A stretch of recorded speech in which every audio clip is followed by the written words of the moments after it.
What if a large number of us were called to convene, to gather, right now? Across the Jewish community, no matter where we live, what we do, what our role is in the world, what age, gender, you name it. Imagine if that happened today. We were called and said, come together, everybody. Imagine it now after 6 months of social distancing, working at home, going to school at home, cutting down or eliminating our social interactions. What would it be like? If we poured into large venues, we might start in Crown Hall behind me and go to the United Center, Soldier Field, O'Hare Airport, keep filling big spaces, maybe even the lakefront. On the one hand, we might be really excited. We could see people in person, right? On the other hand, considering we're still in the midst of a global pandemic, we might look around uncomfortably. Who are you? What's going on? I don't know. We might wonder who around us is healthy and be worried if people got too close, closer than those 6 feet. But hold those feelings over here to the side and think about something else. What would the social dynamics be? How would we talk? Would we be on our A game socially? What would it be like? If I were a betting woman, I'd say it might be kind of awkward to start. In a recent op-ed essay in the New York Times, it's really interesting. The author wrote that because of our lessened contact with people in the last 6 months, we're getting clumsy. We're getting as clumsy as inexperienced kids. The explanation was that our social muscles were or are weakened from lack of use. The intuitive judgments that we make in every interaction, well, there are many fewer of them. We have less practice at social interplay, and while we don't really think about it, it's real. You have fewer opportunities to talk to people, make big conversation, little conversation, and to actually do it in person as opposed to with a screen in between us. So what happens? We get off our game. The surreal and clunky quality of virtual or masked interactions, well, that just makes matters worse. How do we see this? The author, Kate Murphy, which I found really interesting, explains that psychologists and neuroscientists say that we are subtly but inexorably losing our facility and agility in social situations. We might not even be aware of it. The signs are everywhere, she points out. Oversharing on Zoom, overreacting or misconstruing someone else's behavior, longing for but not really enjoying contact with others. We might be feeling loneliness or sadness or irritability, anger, lethargy, because we're not getting the full range of human interactions. It's kind of like a balanced diet, right? If you eat only bread or only sugar, you feel kind of lousy. She says we underestimate how much we benefit from casual camaraderie at the office, the gym, choir practice, art class, not to mention spontaneous exchanges with strangers. In fact, she writes, many of us have not met anyone new in months.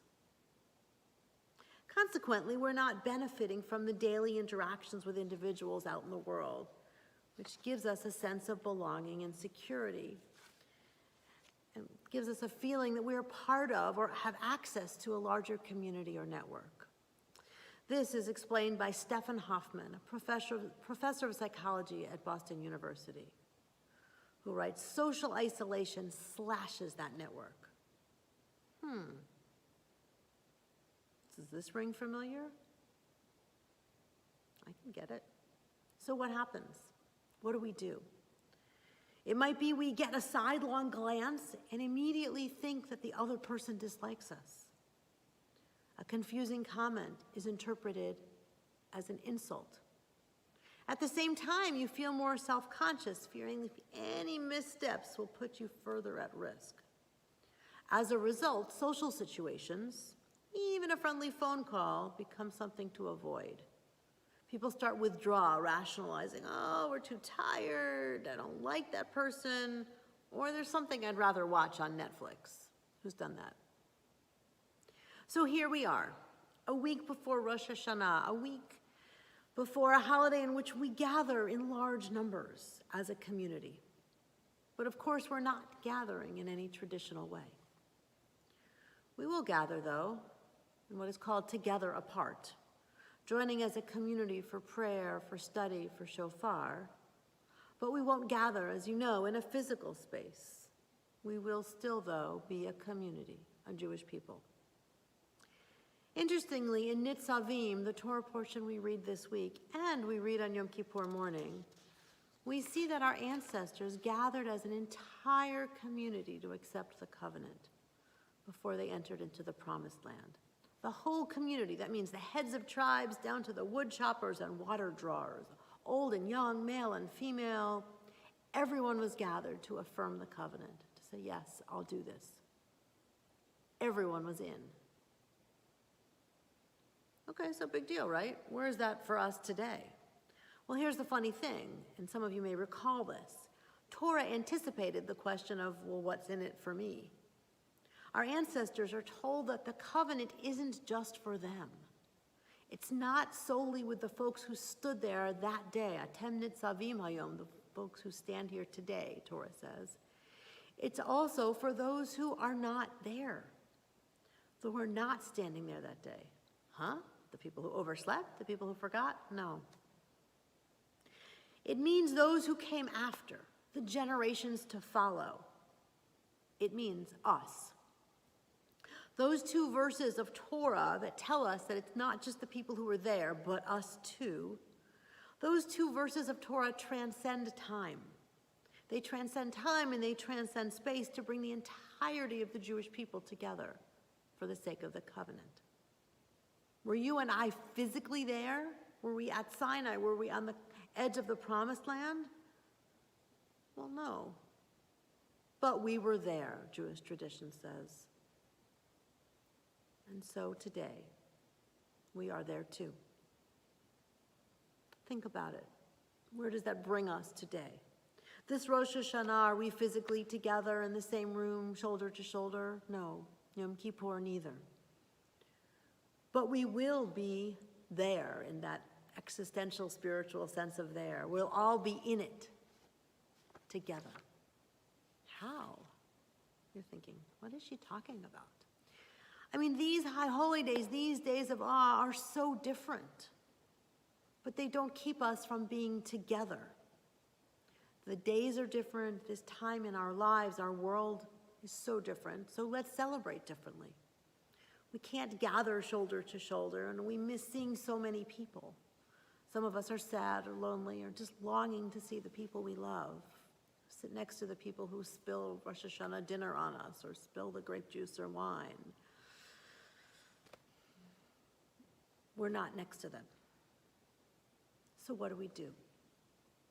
We actually can do this. So let me give you some suggestions. We can be together apart, and we can be one community and transcend space. So here are a few ideas. For the actual holidays, do gather. Get by your phone, your iPad, your computer, your TV, I don't care what the device is, but join us for services. And get out of your bathrobe, and out of the kitchen with the sink with the dirty dishes. Pretend you're sitting in the large sanctuary or here in the Perlman sanctuary. You're looking out the windows, perhaps in the large sanctuary, seeing the lake or the deer. You're looking around, seeing people you haven't seen since last Rosh Hashanah, or people you grew up with, or who knows who else. Pick up the prayer book that you've already picked up from here at the synagogue with the wonderful Rosh Hashanah Yom Kippur packages made by our lay volunteers. Open the book, join with us, sing with us, even if it feels ridiculous to sing out loud alone in your living room, go for it. And in the days leading up to Rosh Hashanah or between the holidays, do something else. Make contact the old-fashioned way. Remember New Year's cards? I mean the paper cards that came in the mail. My parents used to get dozens of them. If I get one or two, okay. If I send one or two, okay. Try it. Go make a card, write a note, send a New Year's card to an old friend, to a teacher, to a colleague. Or just write a letter to someone you haven't talked to in a while. Thank them. Wish them goodness in the new year. Tell them how much you miss them. Give them the news of your family. Ask them if they remember that story. Remember when. Send them some old pictures. Another thing you can do is drop off some honey or cake, something sweet for someone who might not be getting out and might not be feeling any connection to company, to people. Make a front lawn visit to someone who is homebound, who could appreciate the company. You can be 6, 8, 10 feet apart. Talk to them. Go by their front porch or below their high-rise window, call them on the phone and wave, hold up a sign. Sure, we feel silly, who cares? Say Shana Tova. Let them see your face, even if it's a tiny face from below a high-rise window. And if you're already having a virtual or distanced backyard meal or drink with people, add a piece of your own covenant. Light Shabbat candles if it's Erev Rosh Hashanah and Shabbat. Or as a group with friends and family, decide where you're going to give tzedakah to feed the hungry.